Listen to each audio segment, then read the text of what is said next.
प्रश्नावली 11.2 का दूसरा प्रश्न है, एक त्रिभुज ABC की रचना कीजिए जिसमें BC बराबर 8 सेंटीमीटर, कोण B बराबर 45 अंश और AB ऋण AC यानी कि दो भुजाओं का अंतर हमको यहाँ दिया गया है 3.5 सेंटीमीटर।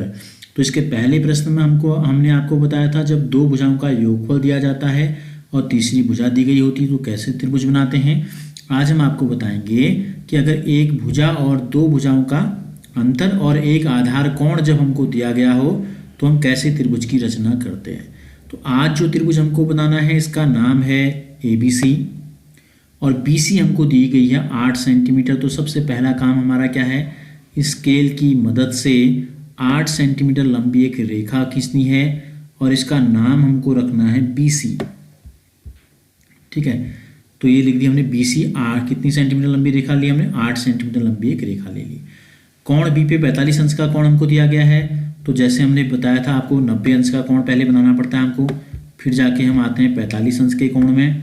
तो उसी प्रकार से पहले 90 का और फिर उसका आधा अगर कर देंगे तो हम पहुंच जाएंगे 45 अंश के कोण में। तो क्या करते हैं, इतनी दूरी का एक चाप, ठीक है, यहाँ से लगा देते हैं इस प्रकार से। जहाँ पे दोनों चाप काटते हैं वहाँ पे प्रकार की नुकीली नोक को रखना है और वहाँ से इतनी दूरी का एक चाप और लगा देना है। फिर इन दोनों कोणों का क्या करना है, हमको आधा करना है, एक 60 का है एक 120 का है और इन दोनों के बिल्कुल बीच में जो होता है वो होता है 90 अंश का कोण। तो आधे से अधिक की अनुमान से दूरी आपने लेनी है और एक चाप लगा देना है इस प्रकार से। फिर इतनी ही दूरी का एक चाप, ठीक है, यहाँ से रखना जहाँ पर दोनों चाप फिर काट रहे हैं और फिर इतनी ही दूरी का एक चाप हमको फिर लगा देना है इस प्रकार से। ये दोनों चाप जहाँ एक दूसरे को काटते हैं, ठीक है, वहाँ हमको क्या करना है, इसको मिला देना है इस प्रकार से। एक डॉटेड लाइन या हल्की लाइन आप खींच लें। तो ये हो गया 90 अंश का कोण। हमको दिया है B पे 45 अंश का कोण हमको बनाना है, तो हम क्या करेंगे, 45 अंश का जो कोण है यहाँ से शुरू हो रहा है जहाँ पर हमने 90 की लाइन खींची है, यहाँ से कहाँ तक, इन दो, ये है 90 अंश का कोण। तो इसका आधा करना है तो क्या करेंगे, इस दूरी को थोड़ा कम कर लेते हैं, ठीक है, आधे से अधिक या पूरे से थोड़ा कम की दूरी ले लेते हैं और एक चाप लगा देते हैं ऊपर की तरफ यहाँ। इतनी ही दूरी का एक चाप दूसरी रेखा जो 90 का कोण बना रही है, ठीक है, यहाँ से बनाते हैं, इसकी तरफ ऊपर की तरफ लगा देते हैं। दोनों चाप जहाँ एक दूसरे को काट रहे हैं ये हमको पता चल गया, ये है हमारा कितने अंश का कोण है, 45 अंश का कोण हमको पता चल गया कि ये है। तो इसको मिला देते हैं ये। अब हमको दो भुजाओं का अंतर दिया है 3.5 सेंटीमीटर। जैसे कि हमको पहले प्रश्न में दिया था दो भुजाओं का योगफल 13 सेंटीमीटर दिया गया था, इसमें दो भुजाओं का अंतर हमको दिया गया 3.5।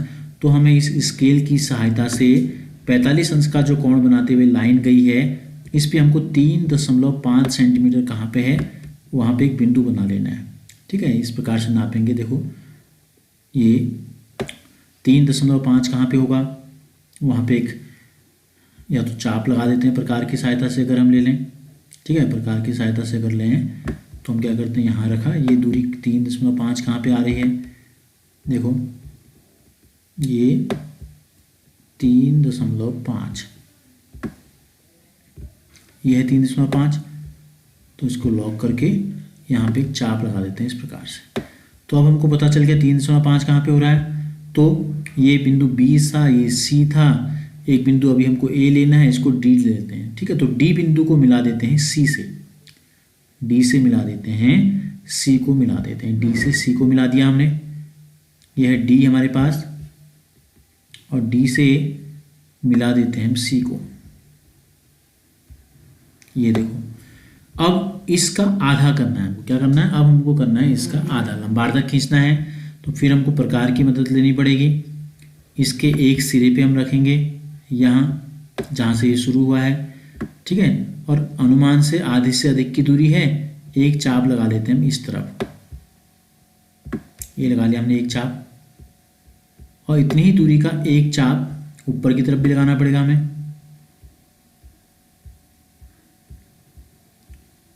ठीक है। यहाँ भी एक चाप लगा देते हैं, इतनी दूरी का एक चाप हमने यहाँ पे लगा दिया।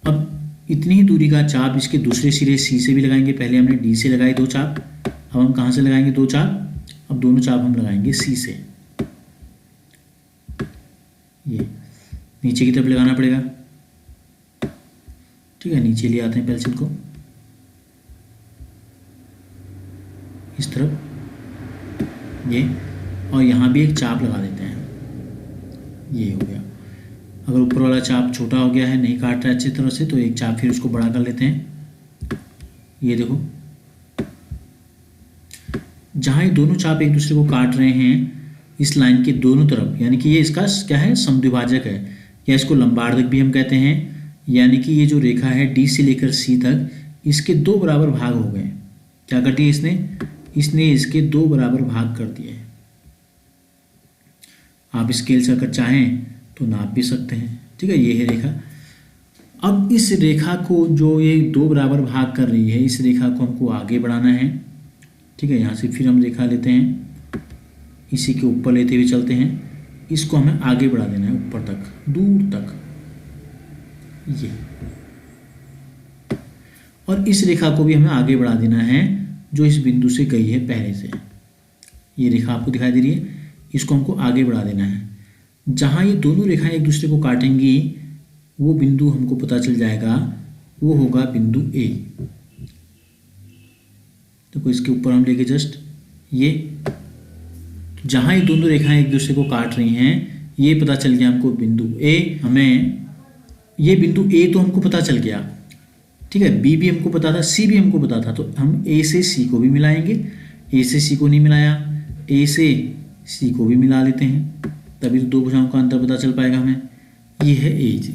2 रेखाओं की लंबाई स्केल की सहायता से नापते हैं, फिर देखते हैं कि इन दोनों का जो अंतर है कितना है। देखो ये 0 से ये आई है आपकी 12 सेंटीमीटर लंबी, ठीक है।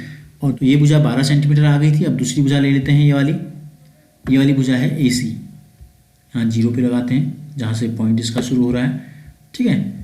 और स्केल की सहायता से हम इसकी लंबाई को नापते हैं। ये कर दिया हमने सीधे। अब देखो इसका जो अंतर आ रहा है, कितना आ रहा है, ये आ रहा है आपका 8.5। कितना आ रहा है, नीचे 0 से 0 मिलाना है हमको, तो ये आ रहा है 8.5 और वो आया था 12 सेंटीमीटर। तो 12 में से अगर 8.5 अगर हम घटाएंगे तो कितना मिलेगा हमको, 3.5 मिलेगा। तो यही हमको दिखाना था कि 2 भुजाओं का अंतर 3.5 आ रहा है। ये कोण 45 अंश का आ रहा है नहीं आ रहा है, इसकी भी जांच कर लेते हैं। तो जैसे जैसे हमने बनाया है, देखो 45 अंश का है बिल्कुल, ये 40 है, ये 50 है, इन दोनों के बीच से गुजर रहा है। ये 5 वाली जो लंबी लाइन होती है हमको नहीं दिखाई दे रही, यानी कि इसके ऊपर से गुजरा है, तो ये 45 अंश का कोण हो गया। ये आधार भुजा बी से सी तक 8 सेंटीमीटर हो गई, और ए से बी की लंबाई 12 सेंटीमीटर और ए से सी की लंबाई 8.5 सेंटीमीटर। इन दोनों को घटाएंगे तो हमको प्राप्त हो जाएगा 3.5 सेंटीमीटर। तो जैसे जैसे हमने बनाया है वैसे वैसे रचना के चरण लिख देने हैं। सबसे पहले 8 सेंटीमीटर लंबी एक रेखा खींची बी सी, ठीक है। बी पर 45 अंश का कोण की रचना की लिख दो, जैसे रचना की कैसे लिखी लिखने की जरूरत नहीं है।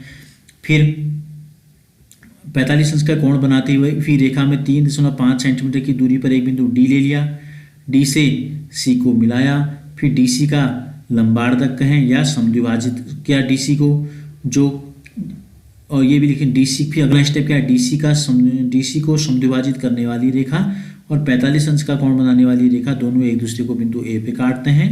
ए से सी को मिलाया, इस प्रकार त्रिभुज ABC अभीष्ट त्रिभुज है।